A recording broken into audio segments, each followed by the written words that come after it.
નમસ્કાર દોસ્તો, સ્વાગત છે આપ સૌનું સ્વાસ્થ્યના આ અત્યંત ખાસ વિડીયોમાં।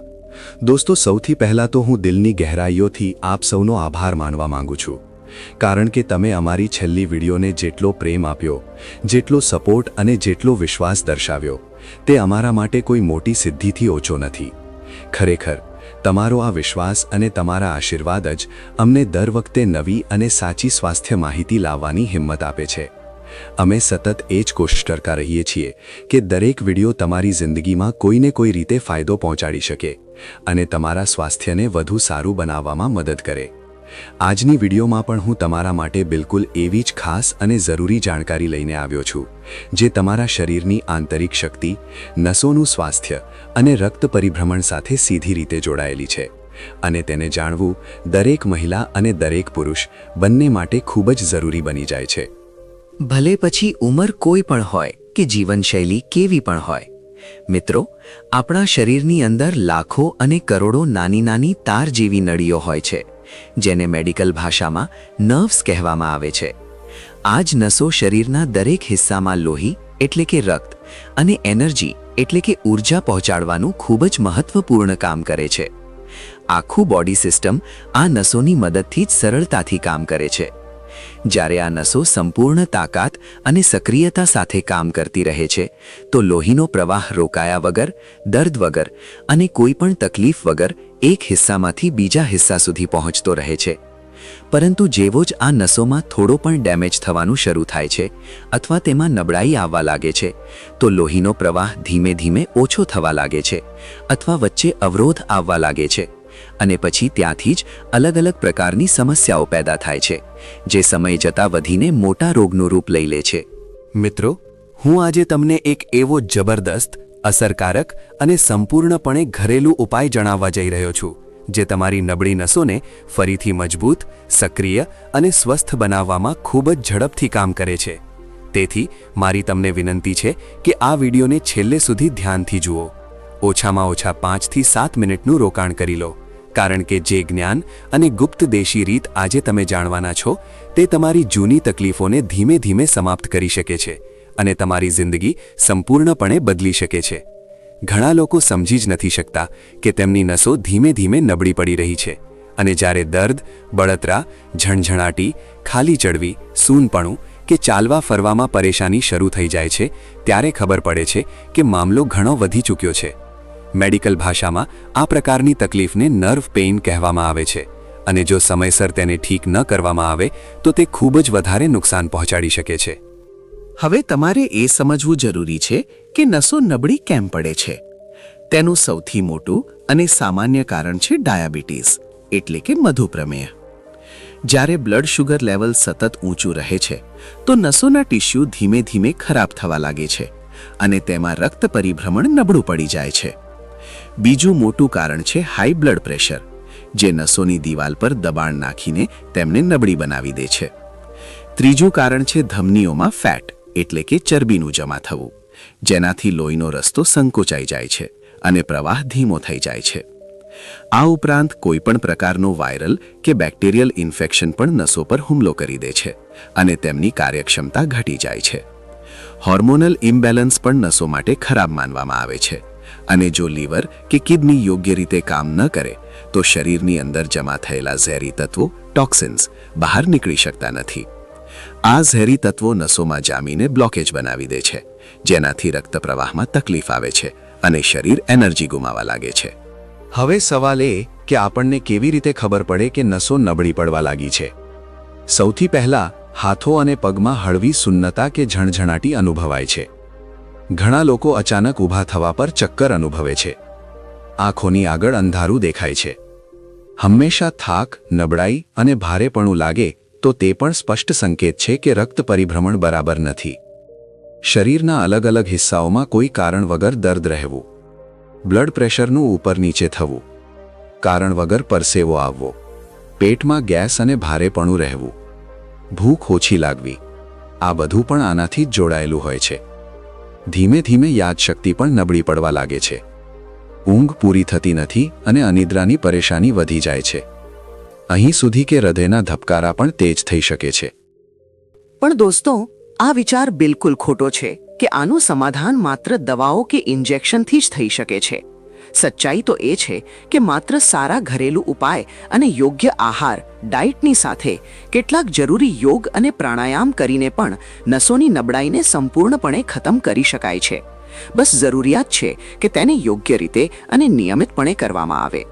દર્દવાળા હિસ્સાને જોરથી દબાવવું કે મસળવું નુકસાન પહોંચાડી શકે છે. તેથી હળવું ઠંડુ કે હુંફાળું ગુનગુના પાણી વાપરો. તેનાથી રક્ત પરિભ્રમણ સારું થાય છે અને દર્દ ઓછો થાય છે. આની સાથે ભસ્ત્રિકા અને અનુલોમ વિલોમ પ્રાણાયામ ખૂબ જ અસરકારક માનવામાં આવે છે, કારણ કે તે સીધા નર્વ સિસ્ટમ પર કામ કરીને તેને મજબૂત બનાવે છે અને દર્દ તથા બ્લોકેજને ઓછા કરે છે.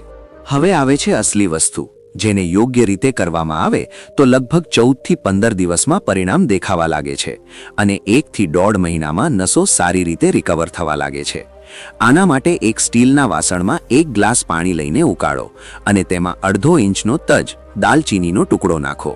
હવે ઘણા લોકો પૂછે છે કે તજનો આખો ટુકડો સારો હોય છે કે પછી પાવડરવાળો વાપરવો જોઈએ. તો હું તમને સ્પષ્ટ જણાવી દઉં કે જો તમે માર્કેટમાંથી આખો તજ લાવીને ઘેર પર તાજો પીસીને પાવડર બનાવો છો તો તે વધારે અસરકારક અને વધારે ફાયદાકારક સાબિત થાય છે. દોસ્તો, હવે સૌથી પહેલા તમારે માર્કેટમાંથી એકદમ સારી ગુણવત્તાવાળો તજ લઈને આવવાનો છે. કોશિશ કરો કે તજ બિલકુલ તાજો હોય, સૂકો હોય અને તેના પર ફૂગ કે ભેજની કોઈ અસર ન હોય, કારણ કે જે તજ જેટલો ફ્રેશ અને શુદ્ધ હોય છે તે જ શરીરની અંદર સૌથી ઝડપથી ઊંડી અસર બતાવે છે. હવે તમારે આ જ તજ ઘેર પર જ સારી રીતે ખાંડીને કે ગ્રાઇન્ડ કરીને તેનો બારીક પાવડર તૈયાર કરવાનો છે. જ્યારે તમે પોતે તેને તાજો પીસો છો તો તેમાં રહ્યા બધા સક્રિય કમ્પાઉન્ડ્સ એટલે કે નેચરલ દવા જેવા તત્વો પાણીમાં જલ્દી ઓગળી જાય છે અને શરીરને તેનો પૂરો લાભ મળી જાય છે. હવે આ પાવડરમાંથી બસ 2 નાની ચપટી જેટલો જથ્થો લેવાનો છે અને તેને તે પાણીમાં નાખી દેવાનો છે જે સ્ટીલના વાસણમાં ગેસ પર પહેલાથી ઉકળી રહ્યું છે.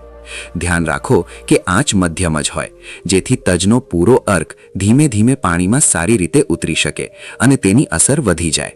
હવે બીજી સામગ્રીનો વારો આવે છે, જેનું નામ છે મોટી ઇલાયચી, જેને ઘણા લોકો કાળી ઇલાયચીના નામથી પણ જાણે છે.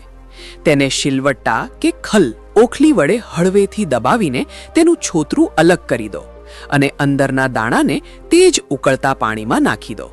આ પછી ત્રીજી સામગ્રી છે લવિંગ, લોંગ. જી હા, બસ 2 કે 3 લવિંગ લો અને તેને પણ હળવું તોડીને તે જ ડ્રિંકમાં નાખી દો. જ્યારે આ ત્રણેય વસ્તુઓ એટલે કે તજ, મોટી ઇલાયચી અને લવિંગ સાથે લગભગ 1 થી 1.5 મિનિટ સુધી ઉકળી જાય છે તો તેમનો પૂરો ઔષધીય રસ પાણીમાં મળીને તેને એક ખૂબ જ સ્ટ્રોંગ નેચરલ મેડિસિન બનાવી દે છે. તેના પછી ગેસ બંધ કરી દો અને પાણીને થોડીવાર ઠંડુ થવા દો, જેથી તે સામાન્ય તાપમાન પર આવી જાય અને પીવા લાયક થઈ શકે. જ્યારે પાણી સંપૂર્ણપણે ઠંડુ થઈ જાય તો તેને સાફ કપડાં કે બારીક ગરણીથી ગાળીને હર્બ્સના ટુકડા અલગ કરી દો અને માત્ર ઔષધીય ડ્રિંક બચાવી લો. હવે વારો આવે છે છેલ્લી અને અત્યંત ખાસ સામગ્રીનો, તે છે ગોળ. તમારે 1/2 ઇંચ જેટલો એક નાનો ટુકડો ગોળ લેવાનો છે અને તેને આ પાણીમાં ઓગળવા દેવાનો છે. તેનાથી હળવી મીઠાશ પણ આવી જશે અને એનર્જી, લોહી સાફ કરવા અને પાચન મજબૂત કરવાવાળા ગુણ પણ મળશે. પણ જો તમને ડાયાબિટીસ એટલે કે શુગરની સમસ્યા છે તો ગોળ નાખવાથી બચો. હળવું ગળ્યું પસંદ હોય તો બહુ ઓછી માત્રામાં નાખી શકો છો. હા, આ સાચું છે કે જ્યારે ગોળ મળી જાય છે તો આ ડ્રિંકની તાકાત લગભગ 4 ગણી વધી જાય છે અને તે શરીર પર વધુ ઝડપથી અસર બતાવવા લાગે છે.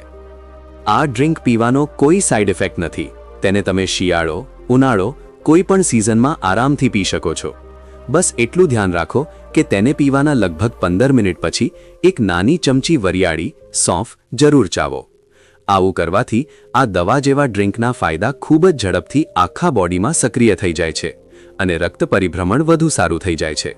હવે સૌથી જરૂરી સવાલ એ છે કે તેને પીવાનો સાચો સમય શું છે? તો સૌથી સારો સમય એ જ છે કે રાતના જમવાના લગભગ અડધા કલાક પછી આરામથી બેસીને તેને ધીમે ધીમે પીવો અને 15 મિનિટ પછી વરિયાળી જરૂર ખાઈ લો. આ રીતે તે પૂરા બોડીના સિસ્ટમ પર કામ કરશે, નસોને મજબૂત કરશે અને દિલના સ્વાસ્થ્યને પણ સપોર્ટ કરશે. મેં જે માત્રા તમને જણાવી છે તે એક વ્યક્તિ માટે છે. જો 2 લોકો માટે બનાવવું હોય તો દરેક વસ્તુની માત્રા બસ બમણી, ડબલ કરી દો. જો તમે આ ડ્રિંકને સતત 14 થી 15 દિવસ સુધી રોકાયા વગર રોજ પીતા રહેશો તો તે નસોમાં જામેલા બ્લોકેજને ધીમે ધીમે ખતમ કરશે, લોહીના પ્રવાહને બિલકુલ નોર્મલ અને સરળ સ્મૂથ કરશે અને દિલથી જોડાયેલી જૂની પરેશાનીઓને પણ ઓછી કરવા લાગશે. આ ડ્રિંકમાં રહેલા નેચરલ વિટામિન્સ અને મિનરલ્સ હૃદયને સ્વસ્થ રાખે છે, લોહીને શુદ્ધ કરે છે અને નસોને ફરીથી મજબૂત અને લચીલી ફ્લેક્સિબલ બનાવે છે. આની સાથે સાથે તે હાડકાં અને સાંધાના સોજાને પણ ઓછો કરવામાં મદદ કરે છે. ખાસ કરીને જેમને પગના સ્નાયુઓમાં કે પિંડીઓમાં દર્દ અને સોજો રહે છે તેમને આ ઉપાય ખૂબ આરામ આપશે. પણ દોસ્તો, માત્ર આ નુસ્ખો જ પૂરતો નથી. આપણે આપણા રોજિંદા આહાર ડાયટમાં પણ કેટલીક જરૂરી વસ્તુઓ સામેલ કરવી પડશે. આજકાલના ખાવામાં પહેલા જેવું પૌષ્ટિક મૂલ્ય રહ્યું નથી, તેથી આપણે કેટલીક એવી વસ્તુઓ ખાવી જરૂરી છે જેમાં નેચરલ પ્રોટીન, ઓમેગા-3 ફેટી એસિડ અને મિનરલ્સ સારા લેવલમાં મોજૂદ હોય. તેમાં સૌથી પહેલું નામ છે અળસીનું. અળસીના બીજમાં ઓમેગા-3 ફેટી એસિડ અને આલ્ફા લિનોલેનિક એસિડ ભરપૂર માત્રામાં હોય છે. લોકો તેને શિયાળામાં વધારે ખાય છે, પણ ઉનાળામાં પણ તેને પલાળીને કે હળમું શેકીને ખાઈ શકાય છે. તેનાથી નસોની તાકાત વધે છે, રક્ત પ્રવાહ સારો થાય છે અને ઇમ્યુન સિસ્ટમ પણ મજબૂત થાય છે. આ ઉપરાંત ચિયા સીડ્સ પણ ખૂબ જ સારો વિકલ્પ છે. ચિયા સીડ્સ ઠંડક આપવામાં મદદ કરે છે અને તેમાં ઓમેગા-3 ફેટી એસિડ, પોટેશિયમ, કેલ્શિયમ અને આયર્ન જેવા ઝહરી મિનરલ્સ મળી આવે છે, જે નર્વસ સિસ્ટમને મજબૂત બનાવીને શરીરને સક્રિય રાખે છે અને થાકને ઓછો કરે છે. દોસ્તો, જો તમે આજની આ પૂરી જાણકારીને ધ્યાનથી સમજી લીધી અને તેને કરવાનો મન બનાવી લીધો તો યકીન માનો, નસોની નબળાઈ અને બ્લોકેજ બંને ધીમે ધીમે ખતમ થવા લાગશે. જો તમે ઘણા સમયથી દવાઓ લઈ રહ્યા છો અને હજી પણ આરામ નથી મળ્યો તો આ દેશી ઉપાયને સતત 14 થી 15 દિવસો સુધી કરો અને પછી તમારા શરીરમાં આવેલા ફરકને પોતે અનુભવ કરો.